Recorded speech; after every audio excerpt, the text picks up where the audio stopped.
अस्सलाम वालेकुम। ये हमारी MA1 की पहली क्लास है। टेक्निकली हमारी आई थिंक ये फोर्थ क्लास है। और MA1 का जो फर्स्ट चैप्टर है ये है बिजनेस ऑर्गेनाइजेशन का। इसकी मैं रिकॉर्डिंग स्टार्ट कर रहा हूँ।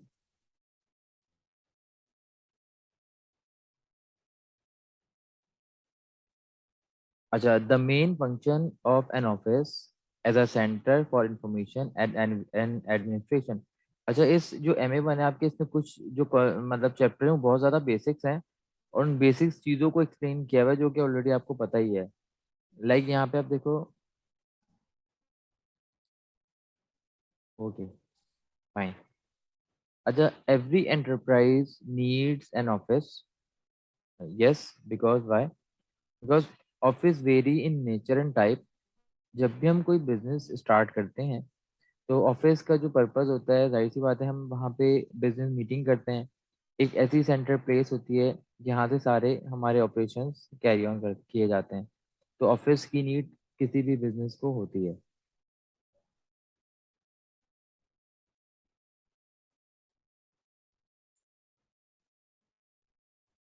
The function of an office. Individual organizations all have their own procedures, rules, and system, but the same type of work is done in all of them. ये जो कह रहे हैं कि हर ऑर्गेनाइजेशन का अपना अपने कुछ प्रोसीजर्स होते हैं। कुछ जगहों पे जैसे हमारा जो एक फोर्सेस का की जो भी ऑर्गेनाइजेशंस होती हैं, वहाँ पे जो प्रोसीजर सॉरी, थोड़े से सिस्टमेटिक प्रोसीजर्स होते हैं कि जब तक वो सिस्टमेटिक प्रोसेस नहीं कंप्लीट होगा तो आगे काम नहीं हो सकता। और डिसिप्लिन वहाँ थोड़ा ज़्यादा होता है एज़ कम्पेयर टू दूसरी ऑर्गेनाइजेशंस। और उनके रूल्स बहुत ज़्यादा स्ट्रिक्ट होते हैं। उनका अपना सिस्टम एक बहुत स्टैंडर्डाइज सिस्टम होता है। इवन के जो हमारी प्राइवेट ऑर्गेनाइजेशंस होती हैं, डिफरेंट ऑर्गेनाइजेशन में डिफरेंट सिस्टम्स होते हैं। कल्चर हर ऑर्गेनाइजेशन का अलग अलग होता है। कुछ जगह बहुत कैजुअली काम किया जा रहा होता है और बहुत फ्रेंडली स्टाइल आपकी मैनेजमेंट होती है। और कुछ जगह बहुत स्ट्रिक्ट होती है। लेकिन कहते हैं कि ऑर्गेनाइजेशन जैसी भी हो, लेकिन ये कुछ जो फंक्शंस हैं ये हर ऑर्गेनाइजेशन में आपको नजर आ रहे होते हैं। Like information is gathered, acted on and recorded. यानी हर ऑर्गेनाइजेशन इंफॉर्मेशन गैदर कर रही होती है और उसको रिकॉर्ड कर रही होती है। हर ऑर्गेनाइजेशन के लिए इंफॉर्मेशन का जो ऑब्जेक्टिव होता है वो अलग अलग होता है, बिल्कुल। लेकिन इंफॉर्मेशन तो हर कोई गैदर कर रहा होता है। द ऑर्गेनाइजेशंस प्रोडक्ट और services are marketed and sold. आप चाहे प्रोडक्ट सेल करें या आप चाहे सर्विसेज सेल करें, आप उसकी मार्केटिंग करते हैं। किसी भी किस्म की ऑर्गेनाइजेशन हो, जब तक आप मार्केटिंग नहीं करेंगे तो सेल ही नहीं होगी। Telephone enquiries are dealt with. जाहिर सी बात है कि हम जब हमारी ऑर्गेनाइजेशन होती हैं, जो बड़ी बड़ी ऑर्गेनाइजेशन होती हैं, लाइक जितने भी बड़े बड़े बैंक होते हैं, MCB है, KFC है, मैकडोनल्ड है, तो उनके तो अपने सेपरेट कॉल सेंटर्स होते हैं जो 24 आवर्स कस्टमर को सर्विसेज दे रहे होते हैं। लेकिन अगर एक छोटी भी ऑर्गेनाइजेशन है तो वहाँ पे भी एक रिसेप्शनिस्ट तो होता है जो कॉल अटेंड करता है और इन्फॉर्मेशन देता है। Then goods are bought. हर ऑर्गेनाइजेशन में जब वो सामान सेल कर रहे होते हैं तो वो खरीदते भी हैं, तो उसके लिए एक सेपरेट डिपार्टमेंट होता है अगर बड़ी ऑर्गेनाइजेशन होती है। अगर छोटी ऑर्गेनाइजेशन होती हैं तो वो मतलब सेम टाइप ऑफ जो लोग होते हैं वही डिफरेंट काम कर रहे होते हैं। Staff are appointed, managed and paid. जो HR का जो सॉरी डिपार्टमेंट होता है, वहाँ पे इसका काम होता है कि एम्प्लॉई को चेक करता रहे। एम्प्लॉई की जो नीड जैसे ही निकले, इन्हें लगे कि कोई रिटायर हो रहा है, तो वो नया ऐड दें। और वहाँ से फिर स्टाफ को अपॉइंट करें। प्रॉपर जो इसका एक रिक्रूटमेंट का प्रोसेस होता है और उसको प्रॉपर तरीके से स्टाफ को मैनेज भी यही करते हैं। और पे वगैरह भी इसी यहाँ से लेके जा रही होती है, जब बन रही होती है। Visitors are received. अगेन जो रिसेप्शनिस्ट होते हैं वो विजिटर्स को रिसीव करते हैं। Bills are paid. पेमेंट भी हर ऑर्गेनाइजेशन में हो रही होती है। हर ऑर्गेनाइजेशन के एक्सपेंसेस होते हैं। Payment from customers are bank and recorded. ये भी हर ऑर्गेनाइजेशन में हो रहा होता है। और incoming mail is answered and filled, ये भी हो रहा होता है। तो ये तकरीबन हर ऑफिस में फंक्शन आपको नजर आ रहे होते हैं। Information is dealt with by an office in a variety of ways. Providing information to other organisations like price list. अगर कोई हमसे कुछ प्रोडक्ट परचेज करने में इंटरेस्टेड है तो हमसे कोटेशन मांगेगा, हम उसको कोटेशन देंगे, तो ये इन्फॉर्मेशन मिश्रण से भी दे रहे होते हैं। रिसीविंग सॉरी, गला भी थोड़ा सा खराब है। Receiving end processing information from other organisations. हमें अगर हम किसी से कुछ परचेज करें तो हम इंफॉर्मेशन मांगेंगे, तो हमें इंफॉर्मेशन मिलेगी, तो हम उसको रिसीव करेंगे, उस इंफॉर्मेशन को यूज़ करेंगे। Keeping records of payment, payment की जो इन्फॉर्मेशन होती है कि हमें कब पेमेंट करनी है, अगर हम ये इन्फॉर्मेशन रिकॉर्ड नहीं रखेंगे तो हमें पता ही नहीं चलेगा। क्लाइंट हो सकता है हमें मिस गाइड करे, तो हम पेमेंट हो सकता है ज़्यादा कर दें, और जो हमारे कस्टमर है उससे पेमेंट हम कम कलेक्ट कर लें। Providing information for internal use like fact and figures for control purposes. Like अगर हमने जो चीज़ें प्लान सेट की थी तो हमारे पास इसके रिटर्न में रिकॉर्ड से, और अगर चीज़ें उसके अकॉर्डिंग नहीं बनी तो आपके पास एविडेंस होगा ना इन्फॉर्मेशन का, कि आप जो भी कंसर्न पर्सन होगा उसको आप बैठाएंगे और आप बताएंगे भाई ये हमने प्लान की थी चीज़ें, और चीज़ें इस पर प्लान नहीं बनी, तो हम ओरली नहीं प्रॉपर रिटर्न चीज़ों पे बेस करते हैं चीज़ सारी। फिर maintaining record for future references. बहुत सारी ऐसी चीज़ें भी होती हैं कि लाइक इनवॉइस आपने ली थी किसी को से, तो उसके अगेंस्ट आप पेमेंट करोगे, या कस्टमर जब आपको इनवॉइस कस्टमर को आप दोगे तो उसके अगेंस्ट आपको पेमेंट करेगा, तो ये भी हमारे काम आते हैं, तो इन्फॉर्मेशन की बेस पे ये चीज़ें काम आती हैं। फिर ऑफिस की एक्टिविटीज़ क्या क्या होती हैं।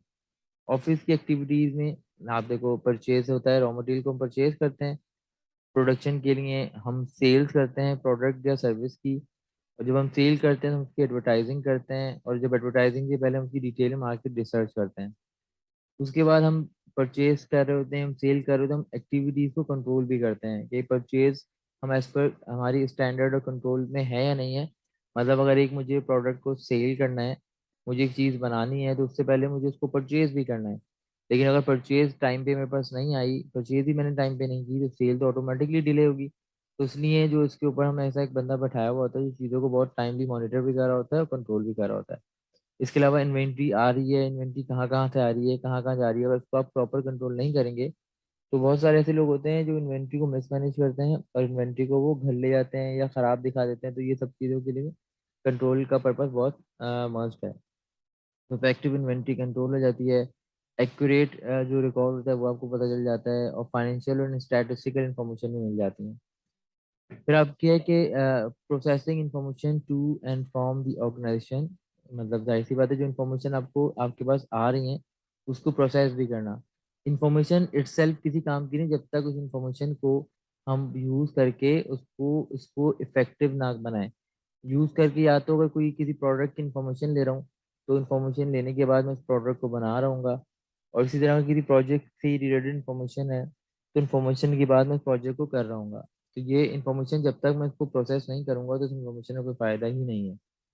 उसके बाद है storing papers and document safely using N efficient filing system. ये भी हमारी ऑफिस की नॉर्मल एक्टिविटीज में से आता है कि जो भी हमारे पास डॉक्यूमेंट्स होते हैं, फाइलिंग होती है, उसको हम प्रॉपर, हम चीज़ों को सिर्फ ये नहीं सिर्फ वाउचर बनाना हमारा काम है, बल्कि उन वाउचर्स को या जो भी फाइल्स हैं उनको प्रॉपर तरीके से हमें स्टोर भी करना है और उसको रिकॉर्ड भी रखना है अपने पास कि मतलब अगर अभी तो हो सकता है मैंने मेरी हेल्प कर रही हुई चीज़ें, लेकिन इन फ्यूचर जब अगर मुझे लगता है कि भाई उनकी मुझे हेल्प करनी पड़ेगी, उन चीज़ों को मुझे यूज़ करना पड़ेगा, तो वो चीज़ें आपके पास इस तरीके से आपने इसको रिकॉर्ड किया हुआ हो तो ये आपको हेल्प कर सके।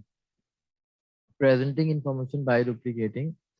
हमें जब जब चीज़ों की कभी कभी चीज़ों की कॉपी चाहिए होती है, इसको फर्दर हमें अमेंड करना होता है, तो इसकी भी हम इनको प्रॉपर तरीके से उसकी डुप्लीकेटिंग इंफॉर्मेशन हमें रिक्वायर होती है। उसके बाद है कि finance rules such as receiving payment for from customers. तो ये मतलब one of the main function है किसी भी ऑर्गेनाइजेशन का, बल्कि अगर आपका ये फंक्शन नहीं होगा तो जाहिर सी बात है आप इसमें आपका बिजनेस ही नहीं रन कर सकता। आप जो प्रोडक्ट परचेज कर रहे हैं, परचेज करने के बाद जब प्रोडक्ट आप बनाएंगे उसे सेल करेंगे, तो सेल करने के बाद आपको वहाँ पे कलेक्शन, अगर आप कलेक्शन नहीं करेंगे, टाइम पे कलेक्शन नहीं करेंगे, तो नेक्स्ट टाइम जो प्रोडक्ट आपको बनानी है उसके लिए इन्वेंट्री जब आप परचेज करेंगे उसको आप पेम भी नहीं कर सकेंगे। तो ह्यूमन रिसोर्स, उसके बाद आपके फर्स्ट सच पेइंग स्टाफ। तो ह्यूमन रिसोर्स में आपके जाहिर सी बात है कि आपके जो भी इंफॉर्मेशन में आपकी मतलब किसी भी जो बड़ी ऑर्गेनाइजेशंस होती हैं, आई रिपीट अगेन कि जो छोटी ऑर्गेनाइजेशंस होती हैं तो वहाँ पे तो सारे प्रॉपर अलग डिफरेंट डिपार्टमेंट्स नहीं होते।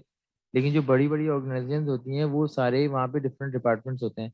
तो कोई कहने को ये कह सकता है कि भी इतने सारे डिपार्टमेंट्स क्यों रखे हैं, जितने डिपार्टमेंट्स आप रखेंगे फिर आप उसी से रिलेटेड उसका मैनेजर रखेंगे, तो वो he must be qualified. Like अगर एचआर आप रख रहे हैं तो एचआर का ही बंदा मैनेजर मतलब मैनेजर एचआर मैनेजर हुआ, तो वो सॉरी एमबीए भी उसमें एचआर में किया हुआ। अगर आप फाइनेंस का कोई बंदा रख रहे हैं तो फाइनेंस में मतलब वो बहुत ज़्यादा एक्सपर्टीज उसकी होगी।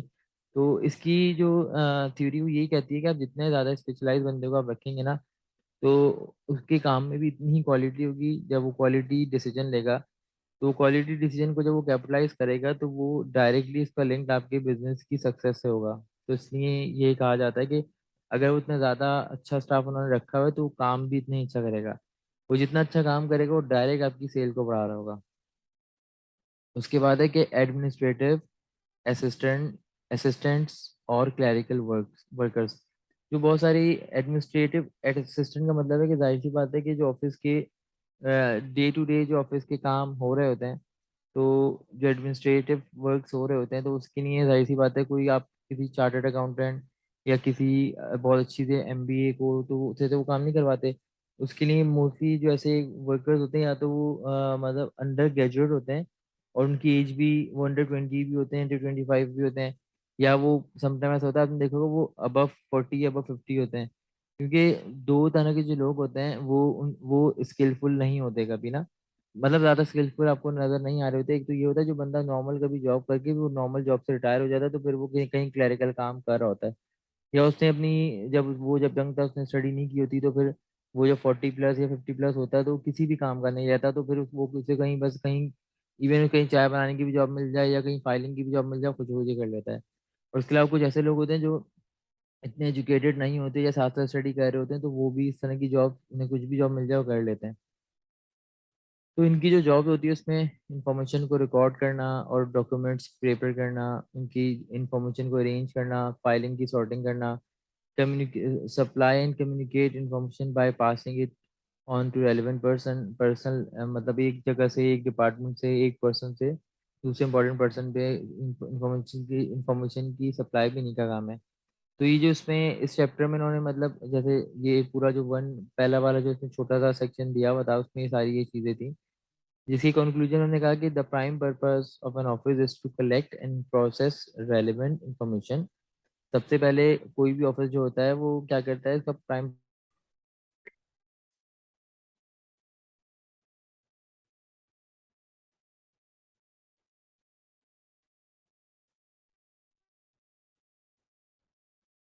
The prime purpose of an office is to collect and process relevant information which is subsequently.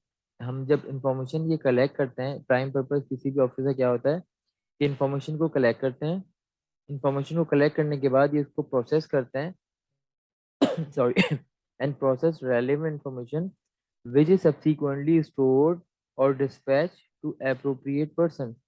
यानी क्योंकि इंफॉर्मेशन जो हम रिसीव कर रहे हैं और रिसीव करने के बाद इंफॉर्मेशन को हम स्टोर कर रहे हैं, स्टोर करने के बाद ये जो भी इसके कंसर्न या रेलेवेंट पर्सन हो रहे हैं इसको वहां तक पहुंचा रहे हैं। इसकी एग्जांपल मैं आपको इस तरह से देता हूँ कि अगर एक परचेज डिपार्टमेंट है या एक एक ऐसा बंदा है जिसका काम सिर्फ चीज़ों की इंक्वायरी लेना है, और मैंने उसको कहा कि भाई परचेज की इन्फॉर्मेशन आप लेके आओ, और वो मैंने मुझे क्योंकि डिफरेंट जगहों से मुझे बजट लेना थे और जो सबसे सही होगा मैं उसको परचेज करूंगा। तो वो अगर बजट इन्फॉर्मेशन तो लेके आ गया लेकिन उसने परचेज डिपार्टमेंट को बताया नहीं। जब उसने परचेज डिपार्टमेंट को बताया नहीं तो परचेज डिपार्टमेंट तो टाइम पे परचेजिंग करेगा ही नहीं। तो जब वो टाइम पे परचेजिंग नहीं करेगा तो चीज़ टाइम पे बनेगी नहीं, प्रोड्यूस नहीं होगी। जब चीज़ टाइम पे प्रोड्यूस नहीं होगी तो चीज़ टाइम पे सेल ही नहीं होगी। तो पूरा का पूरा जो हमारा एक प्रोसीजर है वो सारा का सारा वो एक बंदे की गलती की वजह से पूरा का पूरा सिस्टम खराब हो जाएगा।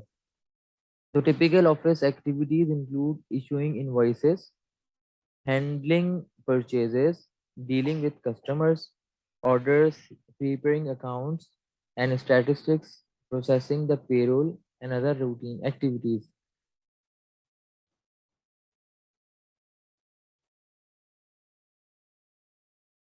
यह एक मिनट।